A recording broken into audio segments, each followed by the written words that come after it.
I wish we were there. Oh my God, it's like a brilliant blue sky. And there's just like light coming through the trees and the foliage. I'm coming close. I'm with the count. Corso, how are you? We're fine, we're fine. Jacqueline is coming here. Hello. Oh, I miss you guys so much. Well, we miss you too. Hi, this is Edward Piegza, founder of Classic Journeys, and I'm really thrilled to be here interviewing and having a conversation with two very good friends of mine, Corso and Jacqueline, who are a real-life count and countess in Tuscany, Italy, and the owners of a beautiful villa hotel, Villa Barone, that we feel very privileged to stay at on all of our trips in Tuscany. Welcome, and how does one become a count or countess? Well, it was not very difficult, that one, because, I did that 76 years ago when I was born, So, when I was born, just by tradition, just by family, I became a count, which was not very painful. And, what's a count? It's just the old families, that have titles come from the past. Nowadays, those titles don't mean much, but we represent some kind of tradition, some kind of history, in which the history of a family who worked, who lived, who loved this lovely country of ours. And Corso, your family history goes back to the Della Robbia family back to the 13th century. Is that right? Some of my family goes back to the 12th century on my mother's side. But Della Robbia is more recent, is about 15th century, 16th century. And then on my father's side, we go back to 18th century when people came from France to develop a special kind of industry in Tuscany. So you see, I'm a compound, and Jacqueline too, and Luciano too. We're a compound of different components, of life. So let's talk about that for a moment, because I think that, again, for Americans, we would tend to look at a count and countess at a villa hotel in Tuscany, and we would think, oh, you're connected to the land. And yet you both have traveled extensively, but you've also lived in a lot of different places, and including living in the U.S. Can you talk a little bit about your background? I know, Corso, you even went to university in the U.S. Can you guys talk a little bit about your background before moving to Le Barone? Well, it's easy enough, yes, because my father was a diplomat. And so, I started my life going to Belgium, and then to Mexico, then to Canada, then to Guatemala, and then to Tunisia. And then I went to school when I was in my late teens or mid-teens. I went to school to Boston. I went to Boston College, Mm-hmm. And then after I graduated from there in mathematics and physics, I went to a school in Fontainebleau. And this is where I met Jacqueline, who had also traveled a lot. Jacqueline was in Yale. Yes, coming back, from Yale, where I was for 1 year on a Fulbright scholarship. Mm-hmm.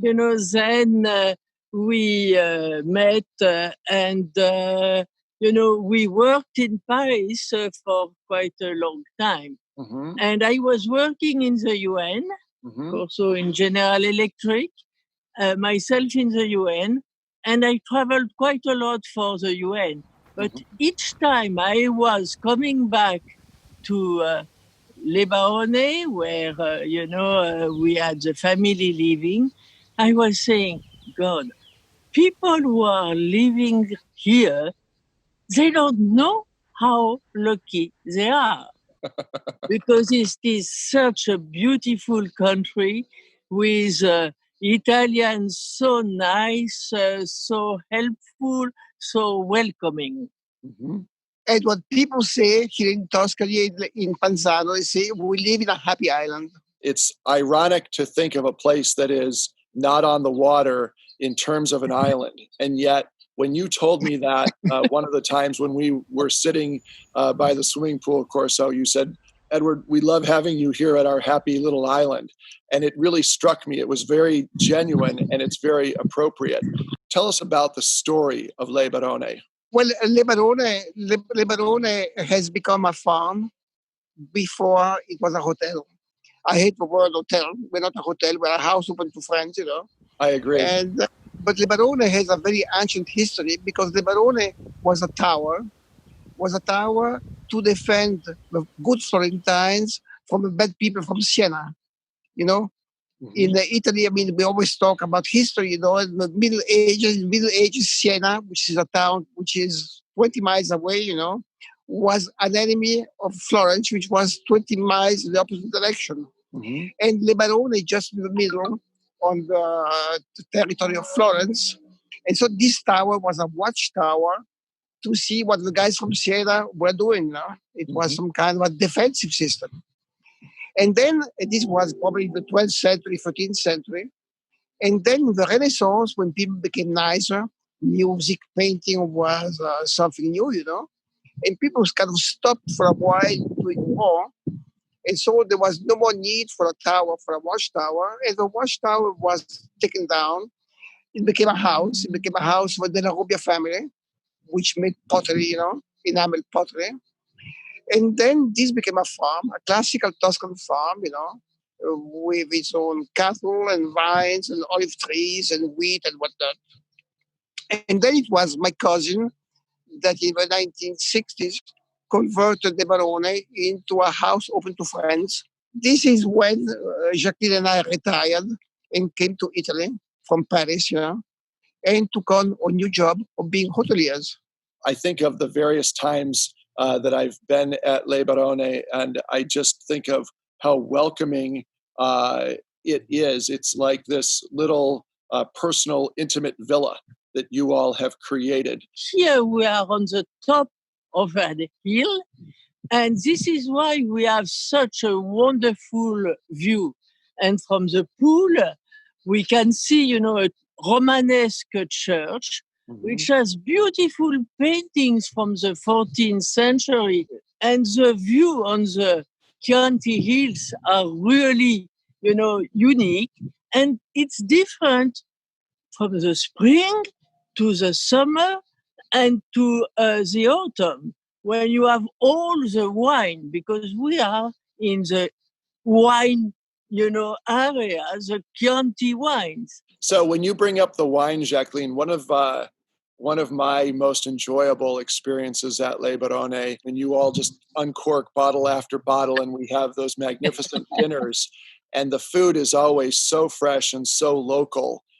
You all were very much ahead of the 0 kilometer or the farm to table movement before those became sort of popular catchphrases. Do you think that traces back to you being the CEO of the environmental department at the UN in Geneva? I mean, does it come because of your professional background? Does it come just because that's the way you both like to eat? You know, what's the genesis for why everything has always been so local at Le Barone? Well, you know, personally, you know, when I was in Yale, it was the time where, you know, there was Rachel Carlson having written The Silent Spring. It was a time where, you know, so many accidents came, you know, in the US, such as the Love Canal, but also in Europe. And so this is why we, you know, we care about the environment. And here in Le Barone, you have the food, which is natural, but we have also a lot of flowers. When, you know, guests are coming, they are finding a bouquet of roses from the garden or other types of flowers. So this is embedded. We can receive electric cars, you know, here, and we have had some Teslas sometimes. We have also, you know, some energy-saving devices, some water-saving devices. We are really, you know, proud of our environmental connections and sustainability connections. And here, you know, we cannot change a window because all the territory is protected. Mm-hmm. So each room is different. The furniture is all the original furniture. So, I mean, we keep to history, we keep to tradition. We add comfort, of course, but the main things are there. The new catchphrase now is social distancing, right? And I think about Le Barone, and I think of all of the different parts of the villa and how so many of the different rooms have their own unique entrance, for example. It just lays itself out so nicely for people to have social distancing. You don't have to go into, a foyer and go up a lift and go down a long hallway to get to your room. You can wander through the gardens and arrive at your own little terrace with your own private entry into your room. And I think that that's something that is really going to be a benefit for Le Barone, but also for our guests who come and stay with you at the villa. Yes, because Le Barone is very decentralized in the old buildings. There is the villa building, there is the farm building, there is the granary building, there is the olive oil building. So it's very different buildings that have become a hotel now. Another thing that I've always noticed when I'm at Le Barone is what a family atmosphere you've created with your team at Le Barone. And I think that comes from, and I'm interested to hear your thoughts on this, but observationally for me, it comes from, number one, you both are on property all of the time. I've never been at Le Barone where I haven't seen you at breakfast or at dinner or both, or just, walking the gardens and chatting with the staff and with the guests, truly as so that people feel like they're visiting, family who happen to truly live at the villa. And I also love there are times where I'll see Jacqueline in the afternoon and I'll say, "Where's Corso?" And you'll say, "Well, he's out in the farm. He's with the men working, putting down irrigation pipe or things like that." And then I'll see Corso walking back and you're wearing your Wellingtons and, you're dirty from working in the farm for the day. And then, an hour later, I see you at dinner in a jacket, sitting with everyone having dinner. Do you think that just truly, in the spirit of Le Barone, does that family atmosphere just come up organically because of the way in which you live your lives interacting with everyone? Or is it from your time in management that you wanted to deliberately create that atmosphere? No. It's probably also a result of the past. In an old place like Villa Le Barone, which was a farm, there would be the owners, there would be the people who manage the farm, there would be the people that worked in the farm, But it was a kind of a large extended family, you knew who was the son of whom, you knew every one of the families, and you kind of grew up together, In Le Barone as a hotel now, we've seen some people enter Le Barone 17 years ago. We see them grow up, from a young girl to a woman, a young man to a man, And it's nice, and we have established bonds, And this is the way it is. We are all kind of compounded together. It's a family. It's a big family, People are surprised to find the same staff members year after year. Mm-hmm. But for us, it's normal. Plus, as Jacqueline told you, we put fresh flowers in the rooms. So fresh flowers, we chose to grow our own flowers to share with our guests, Mm-hmm. Easy. It needs a bit of work, Our hands are not manicured, but it's fine. So what, now that you have this wonderful, established, successful, from the outside, we'll call it a hotel. We all know it's a family home that welcomes guests. But you're successful hoteliers. What gets you up in the morning? What excites you and causes you guys to, I literally know that you jump out of bed. What causes you guys to get out of bed and take on the day? It starts with a capital G. It ends with an S. And it is guests. Guests. That's a great answer. What I mean is guests, we like them. We like to welcome them. And I mean, they're now part of our lives, and we pamper them in a way. And most of them become friends, you know. And so, I mean, it's guests that make a whole lot of this moment. It's very nice to speak with a guest. We learn from, everyone. Mhm. So that's the first thing. And the second thing is a French, writer, Voltaire, who said, nothing can be done without a little bit of enthusiasm, Mhm. Passion.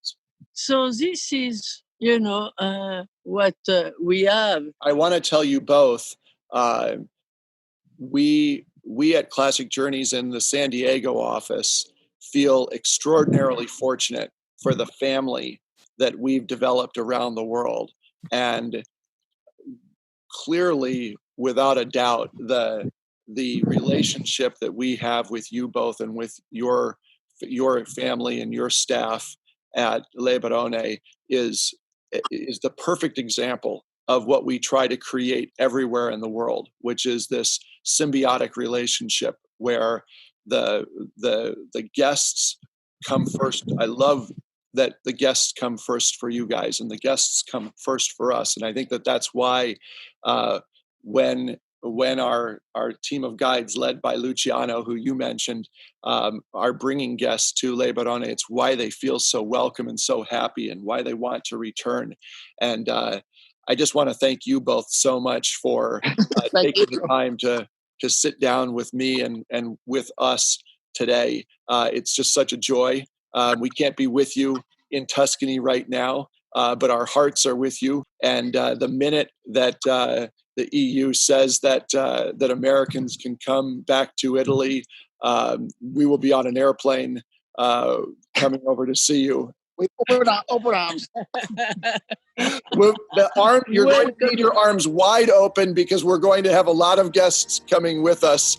They may be in little micro groups, of a little family here or 2 or 3 couples there. But I just know that they're going to be wanting to come back to experience what you have and what we have enjoyed so much over so many years at Le Barone, which is just that incredible hospitality and just warmth and affection that you create there at your beautiful, happy little island. Thank you very much. They will have tranquility. They will have relaxation, hospitality, elegance, because we feel that we are an elegant hotel. And so again, you forget something, Jacqueline.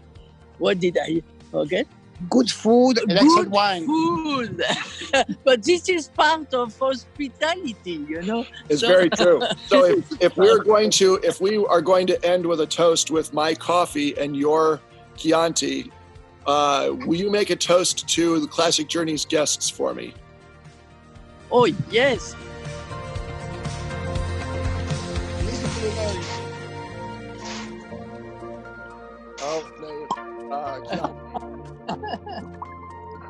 We're going to drink to your health, Jacqueline. Salute. To your health. To your health as well. Salute. And to our friendship. Good. Very good.